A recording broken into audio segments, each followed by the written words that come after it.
I asked my car to navigate to the bakery, but the GPS answered in another woman's voice, calling my husband darling. On our wedding anniversary, I drove out to pick up the cake. I settled into the driver's seat and spoke to the GPS the way I always did. Hey Siri, navigate to the bakery. What came out of the speakers was not Siri. Of course, my darling Asher Sanchez. Your Winnie's personal navigation is at your service. Drive safe for me, okay? If you don't behave, I'll have to punish you. Every muscle in my body locked. The only sound left was my own heartbeat hammering against my ribs. When had the GPS voice pack been changed? And why was it customized for Asher? I dialed my husband, keeping my voice perfectly casual. Have you connected to the car's Bluetooth lately? A beat of silence on the other end. Then his tone slid into something easy and natural. Probably a client who paired their phone by accident when I gave them a ride. Why? What's up? I laughed, made small talk, and hung up.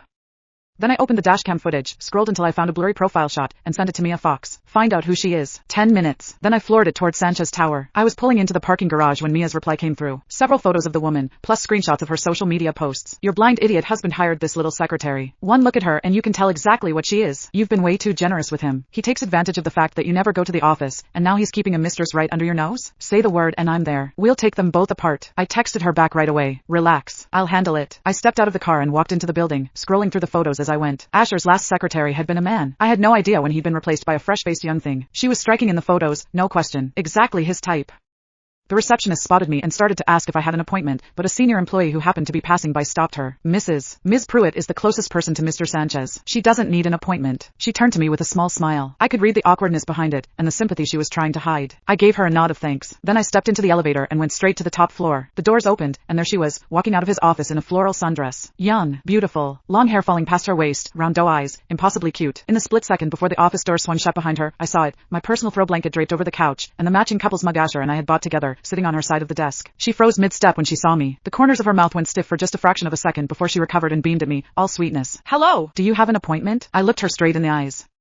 My voice was unhurried, level, the kind of calm that comes from knowing exactly where you stand. Winifred Taylor. I'm Aileen Pruitt, Asher's wife. Do I need an appointment? Winifred's mouth fell open in a performance of shock. Really? You're his wife? I had no idea Mr. Sanchez was even married. Asher and I had been married for 3 years, but I could count on one hand the number of times I'd set foot in Sanchez Group. I'd done it on purpose. I wanted to give him room, to make sure no one could say he'd built his success on the Pruitt name. Outside of close friends and a handful of longtime employees, almost no one knew, but he'd always worn his ring. He'd never once hesitated to tell people he was married. He said it was to make me feel secure, so the wide-eyed girl standing in front of me was anything but innocent. I let out a short, dry laugh and held her gaze. The Winnie's personal navigation voice. That's you. A flicker of panic crossed her eyes, gone almost instantly, replaced by a gentle, apologetic smile. Oh, you mean the GPS in Mr.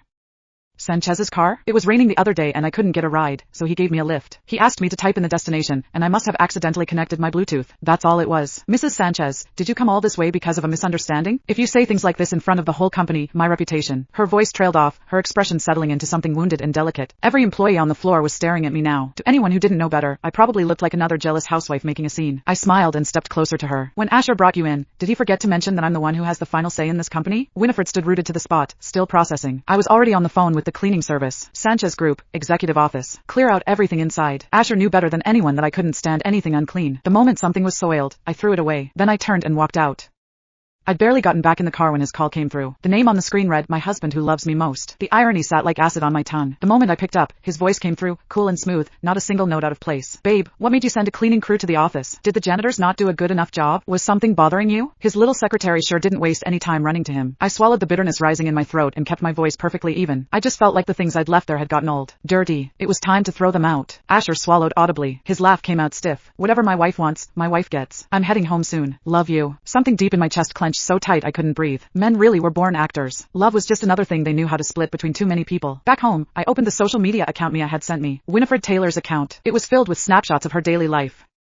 2 months ago, she'd posted, my amazing boss brought me my favorite boba tea, so warm and thoughtful. In the photo, she was holding up her half-finished boba tea to Asher's lips, and he was smiling, leaning in to drink from the straw. Asher hated anything sweet. He'd never once gone with me for dessert. Yet here he was, sipping Winifred's boba tea like it was the most natural thing in the world. It wasn't that he didn't have it in him. He just didn't have it in him for me. I laughed bitterly and kept scrolling. 1 month ago, she'd posted, he made me a homemade meal with his own hands. The best man in the whole world. Elegant sushi rolls, neatly sliced fruit, imported wagyu beef, all arranged with care. My fingertips went cold. Those were the homemade meals I'd prepared for Asher. He always had stomach problems, and I worried about his health, so I taught myself to cook. Every single day I came up with something new for him. I never imagined it all ended up in someone else's stomach. Further down, Winifred was flashing a peace sign at the camera, her smile radiant. Messed up a project today and I was so scared, but he took me here to cheer me up. Said I'll always be the best. I recognized the place in the photo instantly. The Summit restaurant. That was where Asher and I had fallen in love. Years ago, I'd run away after a fight with my family and secretly taken a waitressing job there. A drunk customer started groping me. Asher had charged in and knocked the man to the ground. When the guy grabbed a bottle and swung it down at me, Asher pulled me into his arms and took the blow full on. Blood everywhere. Back then he had no money, no connections, nothing but reckless courage and the instinct to shield me with everything he had. Now he was bringing another woman to that same place, right through the front door. It felt like a knife dragging open my chest. I couldn't breathe. I kept scrolling until I reached her last post, from just yesterday. Can't wait for the bidding conference the day after tomorrow. The Southgate project is his debut gift to me. Every drop of warmth drained from my body. My breath stopped.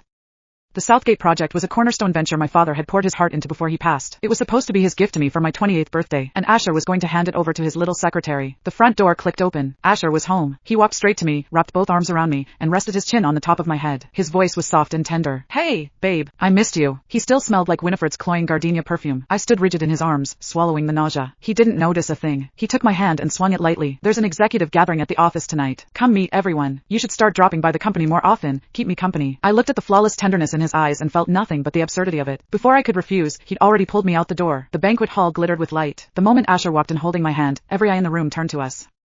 A second later, Winifred appeared in a white cocktail dress, eyes rimmed red, walking quickly toward me. In front of everyone, she dipped into a small bow. Mrs. Sanchez, I'm so sorry. Last time I was thoughtless and rode in Mr. Sanchez's car. It won't happen again. Please don't be angry with me. She made herself as small as possible, the picture of a girl who'd been wronged yet was graciously taking the blame. Sympathetic glances from the crowd landed on her immediately, but my gaze drifted downward, and the blood in my veins turned to ice. Around her neck hung a necklace.